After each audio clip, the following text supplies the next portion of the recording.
Okay, there we go. Welcome everyone. Tonight's topic for the talk is going to be the maps that made Manhattan, and our speaker for tonight is going to be Hector Rivera. We'll be starting at about. Actually, do you want to start off now, Gil? Um, yeah, I think so. Where do we? Yeah, okay, let's start off now. Okay, so Gil's going to be presenting the speaker, and I'll let you go ahead. Oh, all right. The first voice you heard was Michael Gonzalez, who is a fellow member of the planning committee of the Bloomingdale Neighborhood History Group, which is also what I am. I'm here to introduce our speaker tonight, Hector Rivera. Hector grew up in the Bloomingdale neighborhood. He began working for the Manhattan Borough President's office as an intern in 1994 while he was still in high school. That was in the administration of Ruth Messenger. Since then, he's worked in positions of increasing responsibility under 4 successive borough presidents, including the present one, Borough President Mark Levine. Much of Hector's work over the years has involved handling large volumes of data and managing the shift from paper to digital record keeping. In 2008, he was assigned to manage the Borough President's Topographical Bureau, whose work is crucial to both the infrastructure and private building construction in New York City, in Manhattan. Among his varied tasks at the Topo Bureau, he's overseen the digitization of the Bureau's archive of original maps, some of which are hundreds of years old and have never been published or even legibly reproduced. His digitization projects have not only ensured the preservation of important data, but have made these historic maps accessible to the public online. Those maps are probably of the paramount interest to many of us in the history group, but the responsibilities of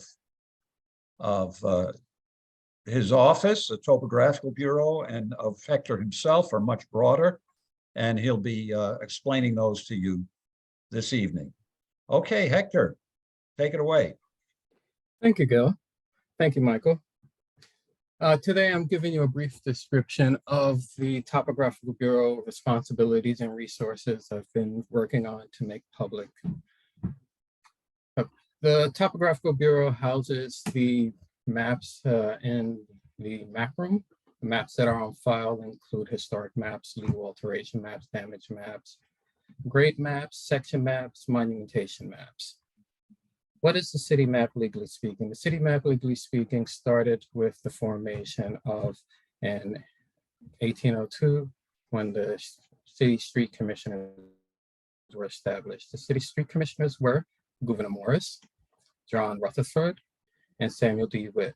They were put in responsibility to develop a plan for the city of New York. And their primary responsibility or focus was to maximize light and air. In the year 1807, they hired John Randall Jr. to create as the lead surveyor to survey the island and determine the best plan to move forward for the grid system.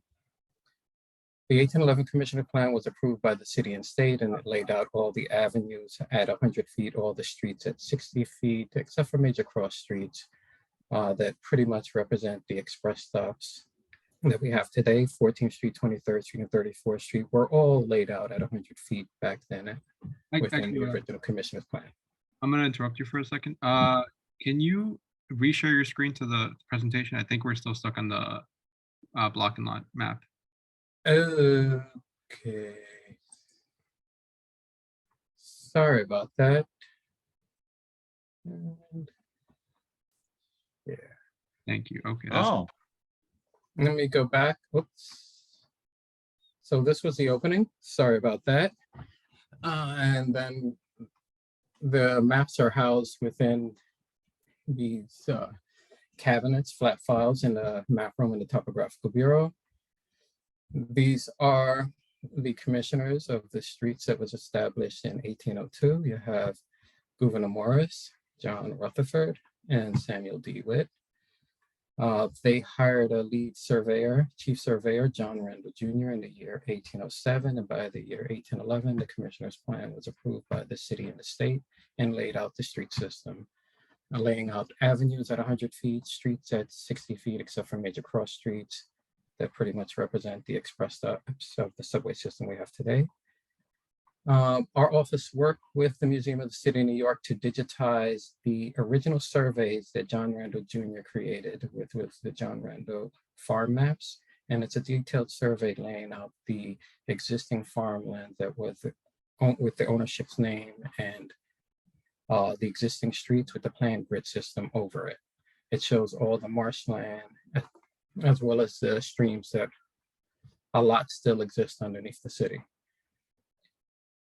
Our office simultaneously worked on obtaining state archives grants to get a full needs assessment of the borough president's inventory, and then worked on digitizing a lot of the maps that were deemed available to be scanned in their present condition.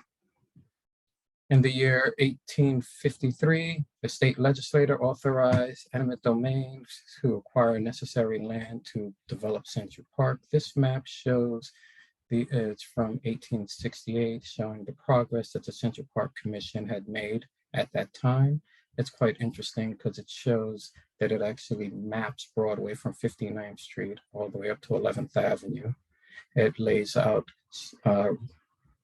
Riverside Drive, as well as it also maps several other parks north of there, mainly Morningside Park, as well as St. Nicholas Park. The interesting thing about this map, it shows the elevation above sea level and shows the distance between the east side of the park and the west side of the park, as well as the high level within St. Nicholas Park. Andrew Green was appointed Commissioner of Central Park in the year 1858. He was also appointed by the state to lead the consolidation of the 5 boroughs. And in 1916, the city's first major zoning resolution, pretty much it was considered the most comprehensive zoning because it included the entire city. It was pretty simple. It determined setbacks based on the height. So as you go up, the further you go, you need a setback. And the formulas. In the year 1961, zoning introduced the FAR, floor area ratio, and the zoning resolution divided the city into residential, commercial, and manufacturing areas. It also introduced comprehensive zoning initiatives, bonuses for developers to actually build out in public plazas. So they get extra air rights for building public plazas. And then in the year 1989, the Supreme Court deemed the Board of Estimate unconstitutional on the city versus Morris. A lot of the responsibilities of the Board of Estimate was removed from the Borough Board of Estimate and divided between the Mayor's Office and City Council. But responsibilities that remain would be appointing members to the Community Board, City Planning Commission, Board of Education, or Department of Education now, other committees, as well as role within the ULA process, allocating capital and borough needs funding of a portion of the city budget, but the topographical bureau services remain the same within the borough president's office. Maps that we provide are legal grade maps. These maps show the elevation above sea level, as well as the dimensions of the block and the width of the streets. So the legal width of the streets are from property line to property line. It also shows the sidewalk width. A lot of the community boards use these maps to review sidewalk cafes permits. Other maps we have on file are the monumentation borough survey maps. These are maps that surveyors use to determine the location of the property line outside on the street. There are markers throughout the city. We have the older ones that we're working on replacing, and the newer monuments. When you walk through the streets, you probably will not think that of anything. You probably think it's something who knows, but they're used by surveyors to determine the property lines. So they will get a copy of the map, find the locations, put in the information.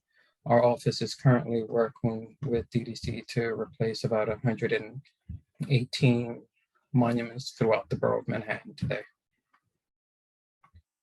Other maps, the other map we have are the legal alteration map. Legal alteration maps change the actual city maps. So these maps go through the EULA process and are approved by the city.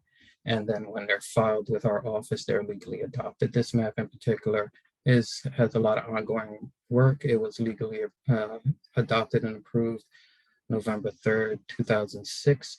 It lays out parkland between 33rd Street to 39th Street. It maps two new streets, Hudson Boulevard East, Hudson Boulevard West, as well as maps the 36th Street.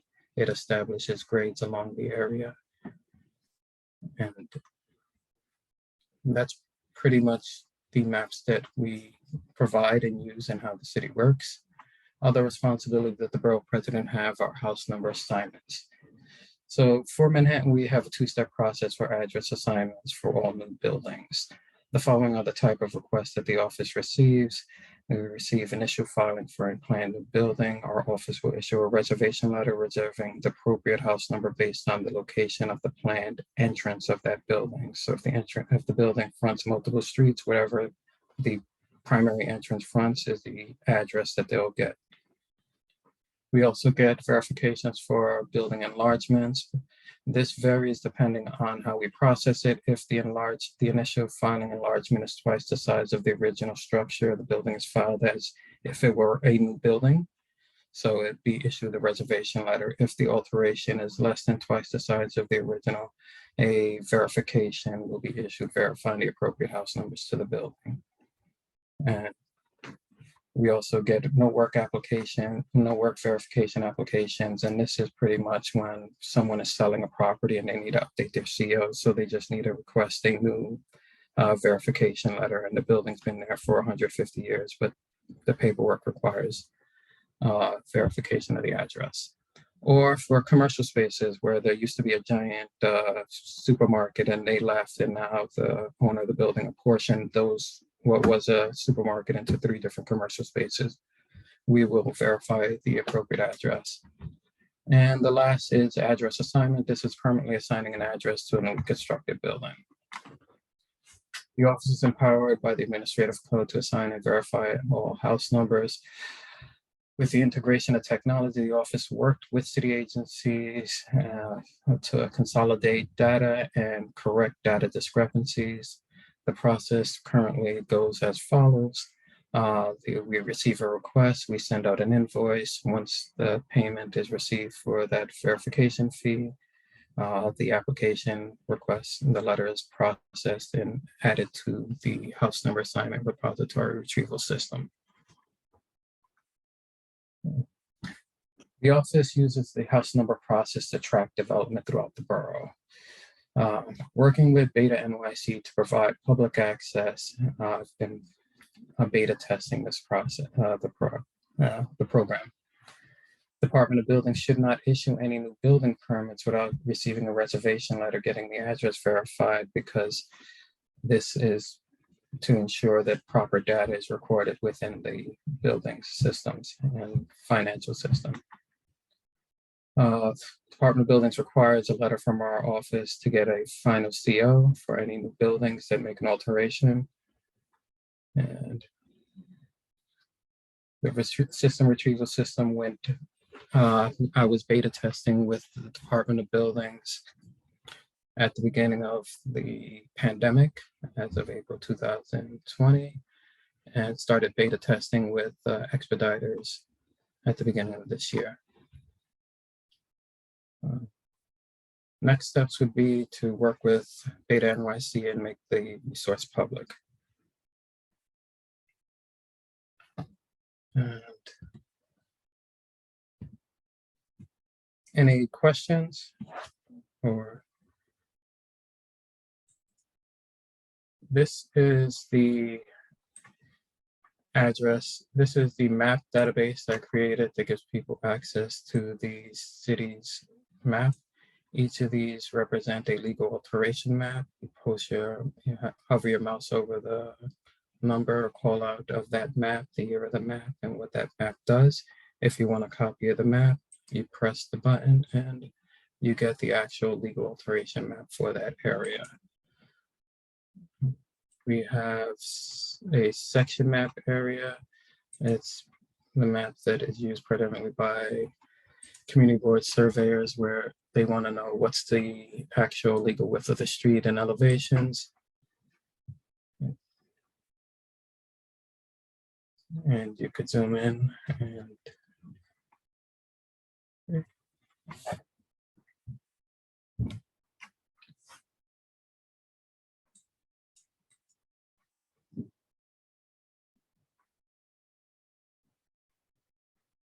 Okay, so we have a few questions if you're willing to take them now, Hector. Yeah. Okay. So Let's see. So The this- first one, they wanted to know how you handle Marble Hill, and how is that any different from Manhattan issue sites? oh man, Marble Hill is part of Manhattan, so it is no different. We do verify and assign addresses for Marble Hill. So right now, most recently, there's initial filing for a new building that is going to be built within there. So Marble Hill is part of Manhattan, and we still do provide resources for anyone that's within Marble Hill. And we work closely with our counterparts in the Bronx for certain areas that may overlap. So for private streets like this, we work closely with them in adjoining streets. So depending on what the project is, it would be either Manhattan or the Bronx that will handle it, but they will be registered on both when they're overlapping counties, basically. Got it. Then someone wanted to know how you answer digital maps, but I put down a link for the this block and lot map you're currently displaying. Okay. And you have the other one. And I think someone asked about the house numbers. So currently, I believe HPD issues the violations. When I worked with Gail Brewer, the previous borough president, she helped to raise the fees and implement the process that helped me. But the way the fines work, it's not a I gotcha ticket. It's our office will notify the owner, or HPD would notify the owner with a copy of the actual assignment letter and the local law stating that they have 30 days to comply, or they'll be subject to a fine of $250 plus $50 every day after.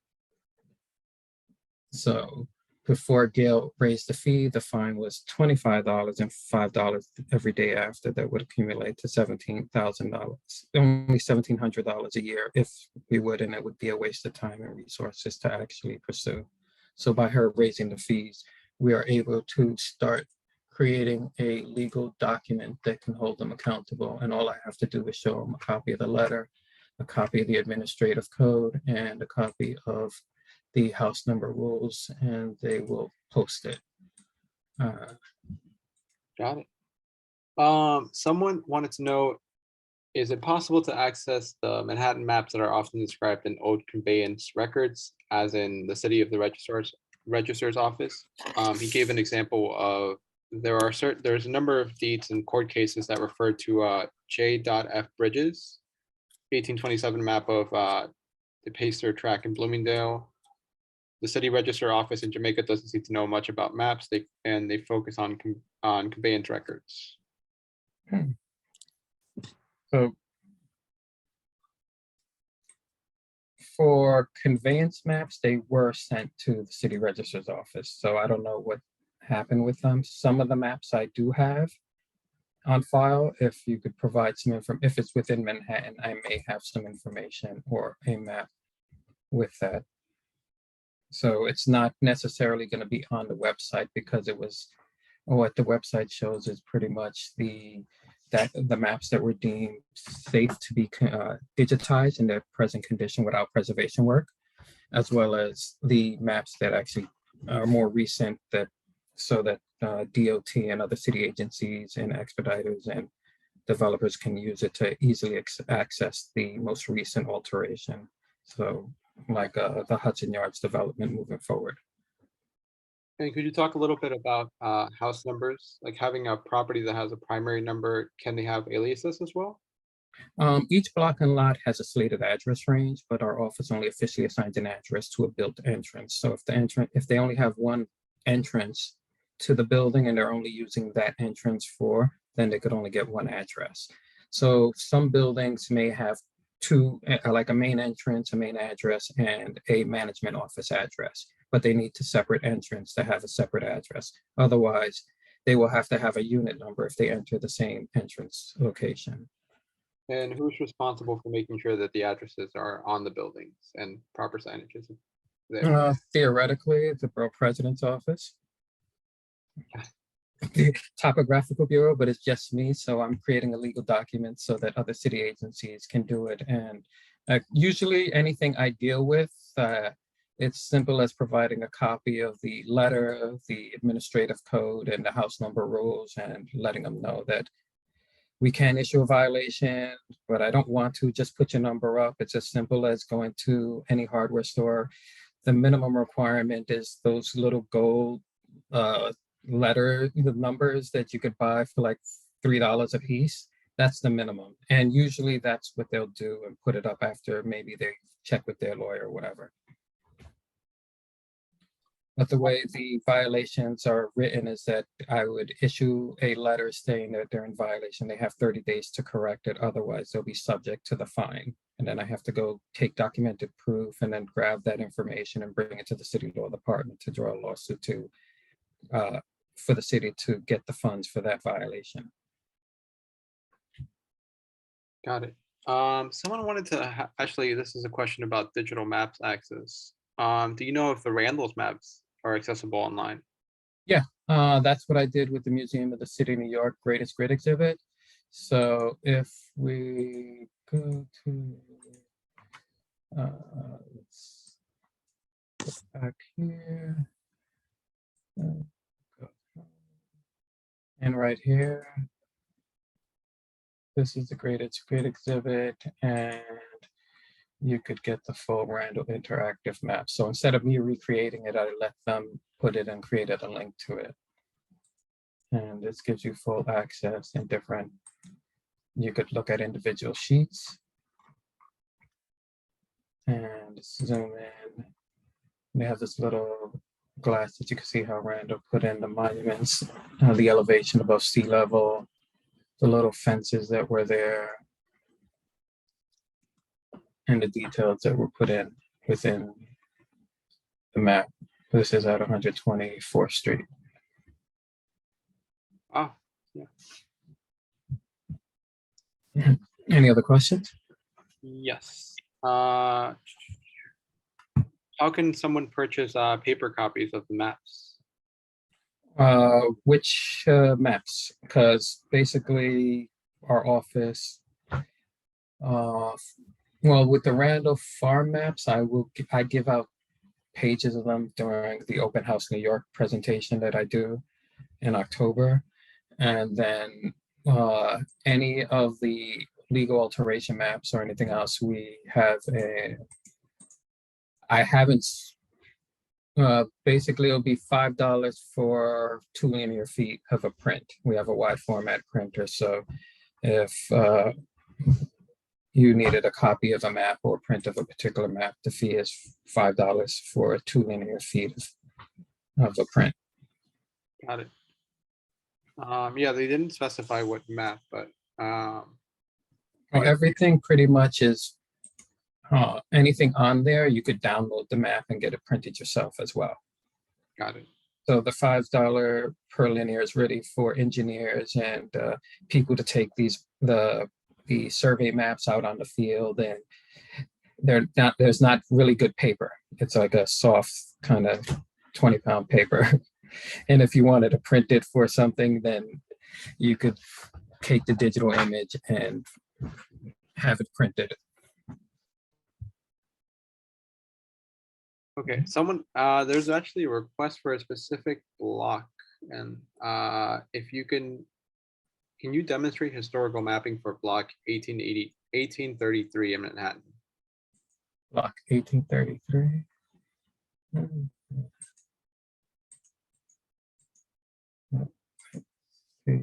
I have to.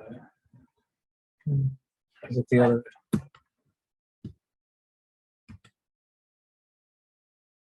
Did I close it out? Oh, I will. Okay.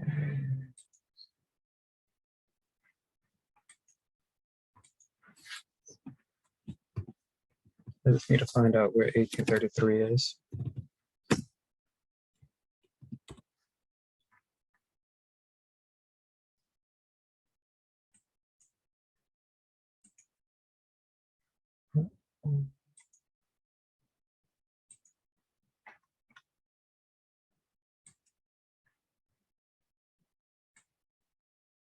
What street's that?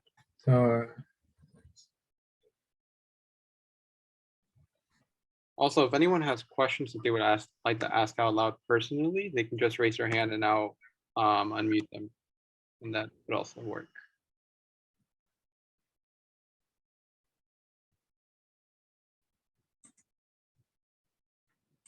While you're doing this, I will ask you if people are allowed to actually come see these maps physically.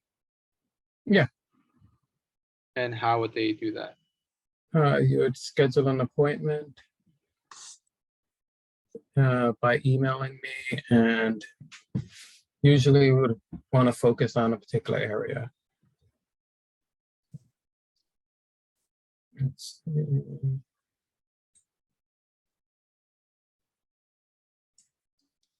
Is it 1833? Yes.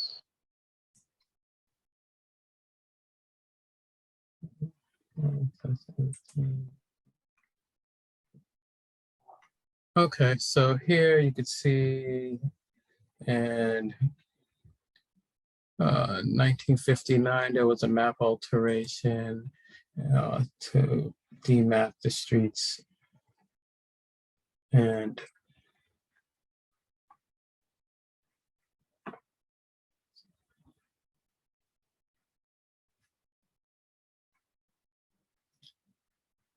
And this was part of a development that occurred there. So you have two different maps. So this is for Park West Village.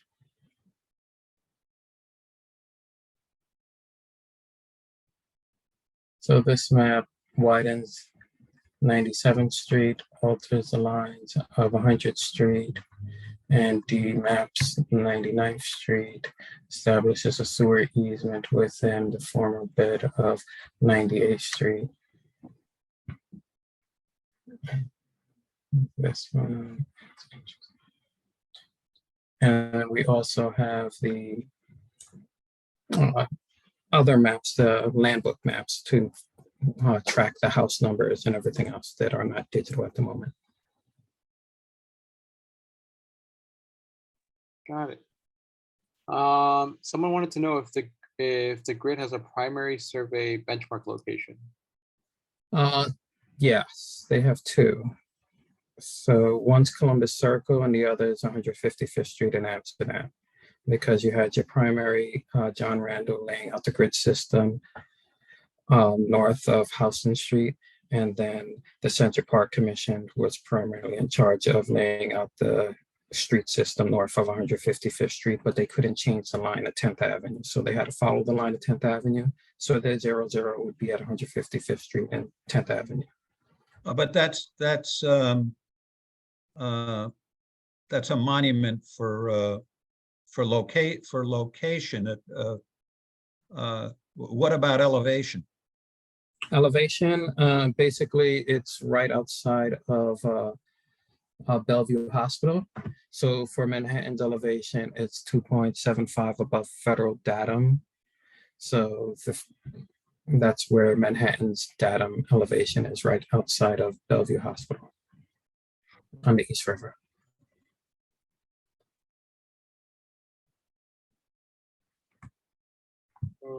Okay. Someone wanted to know if are there any maps that include the via waterway map, or the anything that includes seismic activities as well?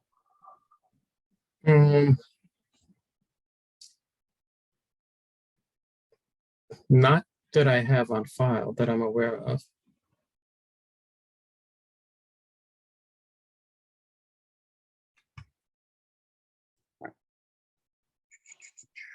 Let's see. Sorry, a lot of moving chats here. Oh, if you don't mind typing your email address in the chat so people can know how to contact you. Okay. Yes.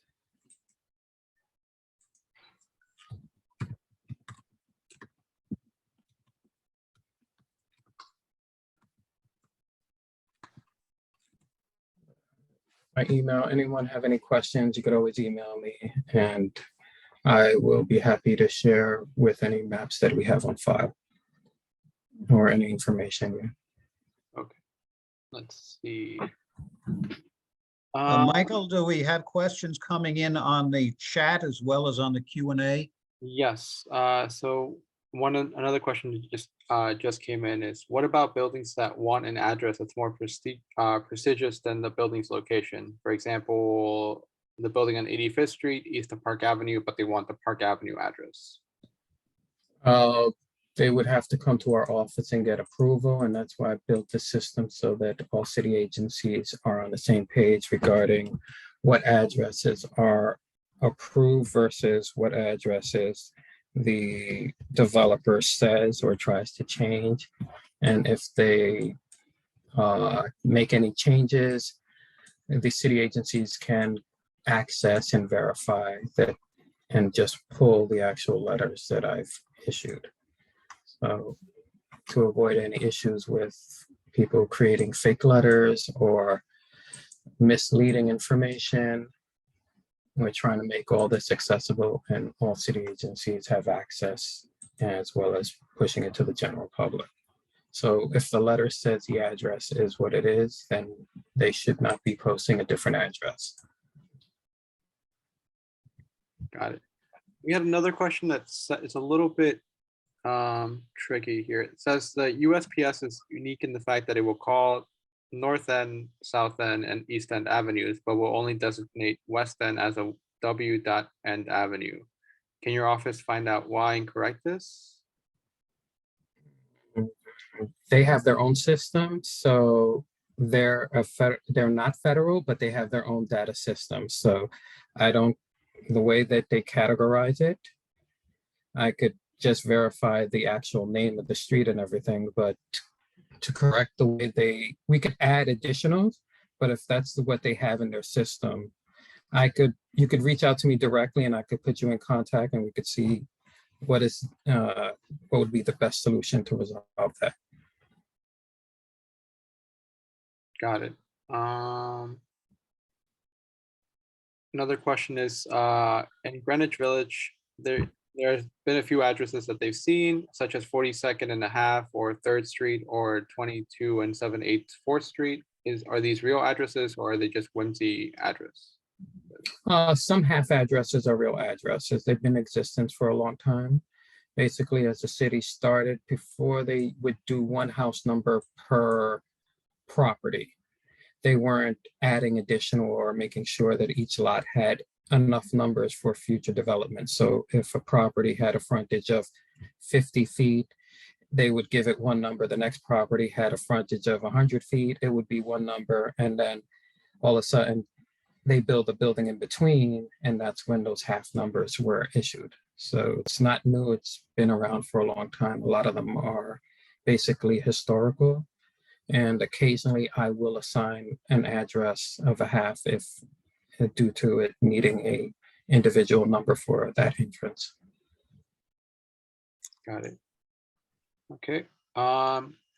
If a corner building has had any addresses that have been used for many, many years and it's correct, but perhaps not what you consider the primary entrance should be, will you force a change in the address, or will you grandfather the well-known and well-used address? It would be grandfathered, but they would be required to make sure that they post the correct directional signs. And depending on the age of how long it's been used, will vary on if they have to pay the vanity fee or just verification fee. So vanity fee is $11,000. The verification fee is $250. So Got it. And then are there maps that can verify original, like original maps of the street? For example, can you show the tenements that used to be on 65th Street between 10th and 11th Avenues? we do have some land books that are not in great condition. So for those, you would have to come into the office and I'll show you our list of land books. We have basically 1934, 1950, 1952, 1955. Then it jumps to 86 and then probably 92 and then 2000, 2006. Got it. And then another question was, do you know anything about a fault line north of 110th Street that's in the Manhattan Island? Fault line, that's basically the Harlem Creek. So if we go to the other map, let me see. I wouldn't worry. There's so much steel in the subways and everything else. It's if you notice, I've focused a lot along the East River to make sure that the city has the resources and information as they work on the East River waterfront resiliency project, so they don't come bother me. They could just come here, pull these maps and see what are the legal grades and everything. But if you look at the Veely map, they pretty much will give you the best perspective of what is, where that fault line is. So if you go to this homepage and then go to the Veely map, which is this map right here, you can see a lot of the water courses, streams, the landfill. We'll go up to, you could see that pretty much the crack they talk about.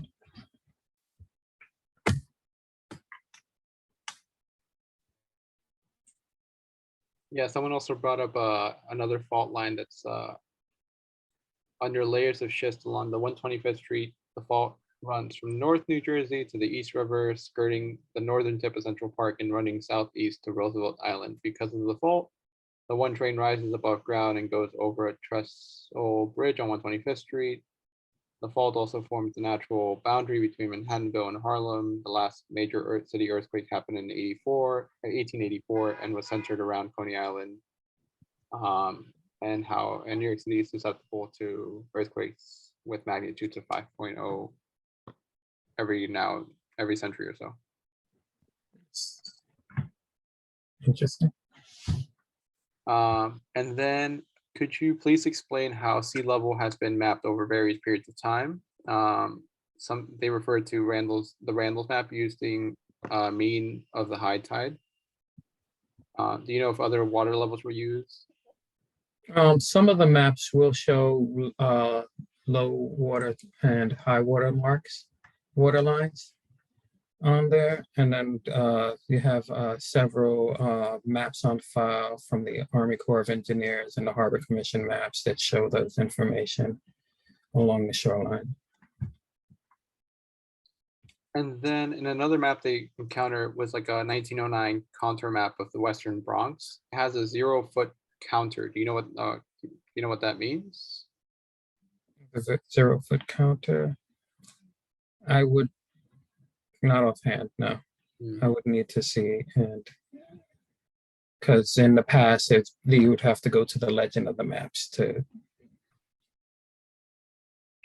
Contour, sorry, contour, not contour. Oh, 0.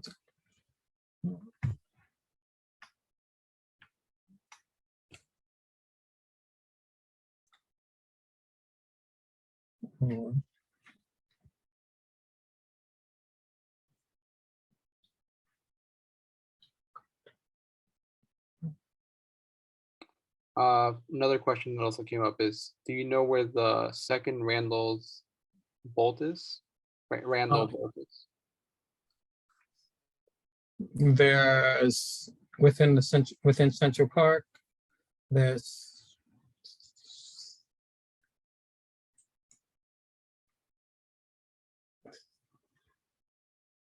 I don't know offhand. I know they're off of like 63rd Street, 64th Street.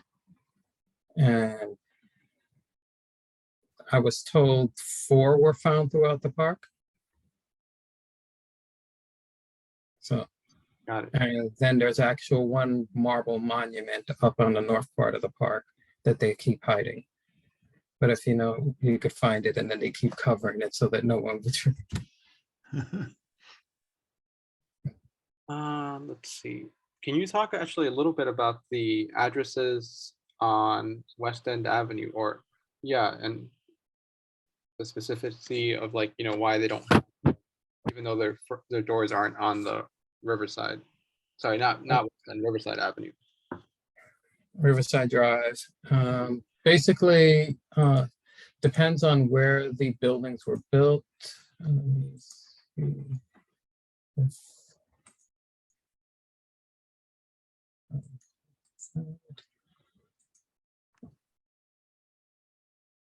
So it depends on when they're built and how they're built. So since Riverside Drive would end up with a lot of wind gusts coming toward it, a lot of the buildings were built with the entrance around the corner, but they retained their Riverside Drive address. So it based on the year and when they were built and what was granted at the time. Got it. Okay. Does anyone else have any other further questions that you would like to ask? If you would like to ask a question in person, or speak your question, just raise your hand and then I'll let you guys unmute yourselves. I've got a question that somebody had asked me before. Am I on? Can you hear me, Michael? Yep. Yes. Yeah. All right. In the proceedings of the Board of Aldermen, back in the 19th century when they were creating, implementing the Randall, the commissioner's plan, there were a lot of entries in the proceedings which talked about streets being, quote, regulated and graded. And what does the word regulated mean in that context? What does it mean to regulate a street?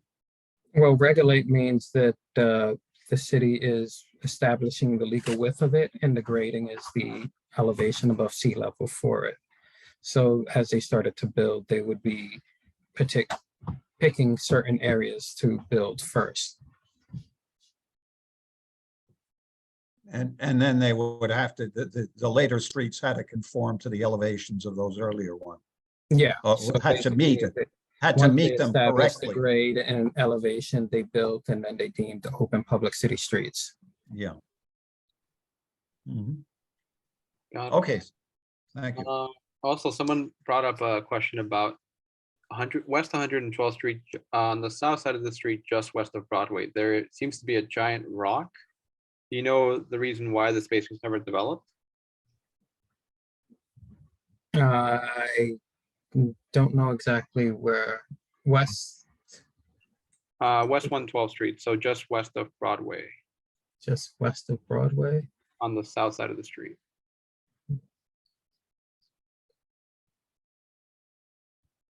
Well, that doesn't sound like a mapping issue. That sounds like On Broadway? gosh. Yeah, is that part of the railroad structure? No. Not sure. No, it's about 100 feet west of Broadway on the south side. Hmm.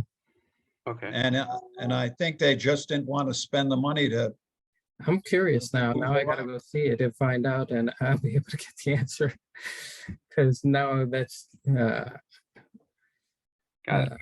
Okay, we have two people that want to ask a question, so I'll let them go ahead. Daniel, you can go ahead first. Okay, thank you very much for presenting this information. About the streets, is there any way to find out the schedule of when streets were actually opened? I know that Randell established the grid 1811 to 1820, but then the streets they were not all opened immediately. You know, they were laid out, but they weren't developed, graded, paved, and built on. My understanding is that it happened sequentially over a really long period of time. Is there any way to find out when a particular street was actually graded, for example? yes. You just email me, and I have the legally opening dates for all the streets within the borough of Manhattan. Oh, terrific. Thank you very much. Just give me the street and the distance and the boundaries of between what streets you're interested in, and email me, and I'll be able to provide you that information. Great. Thank you. You're welcome. Okay, and then we had another person who wanted to talk, unless they no longer, oh wait. I don't see it anymore. Okay. Oh, and this update was the rock is on 114, not on 112. 114. I'm gonna do a site visit just to look at it. West of Broadway. I believe so, yes. Yes, okay, so someone did mention, I thought this was it. I've just heard about this rock this year as well. It's locally known as Rat Rock. I believe there's a colony of rats living inside of the rock, but I can't confirm this as I've not actually seen it myself. Hmm. So yeah, if any, oh, there we go. Okay, Margaret, I'm gonna let you talk. There we go. You can ask your question now. On the rocks, there are a couple in the neighborhood. There's one also further west and further north and further east. And I think they're just large rocks that nobody wanted to blast through and take down, because there was a lot of rocks had to come down to put the streets up. And I think they just got tired of it or couldn't afford to.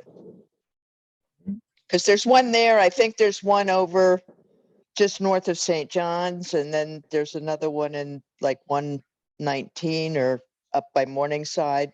They're just hanging about. They're fun, but And that's I think they're just, I think they're just left over because somebody didn't want to blast them out. Well, I'll have to see the place first and then be able to determine and do some research, because now I'm curious. Okay, I'm posting some links that people have sent to us that I will that weren't shared to everybody, so everyone can see it. Oh, okay. All right, thank you. If nobody has any questions left, this presentation has been recorded and will be posted tomorrow on YouTube. So make sure to follow the Bloomingdale History Group website. And then I will be posting the links that we discussed today in the description as well, so people can find the maps from there on if you need be. Yeah, and thank you, Hector, for everything and your talk. Thank you. And anyone, feel free to reach out to me at my email that I provided. And let me know if you have any comments on the interactive websites I'm working to put together. All right. Thank you, everyone. Have a good night. All right. Thanks. Thank you, Hector. You're welcome. Thank you.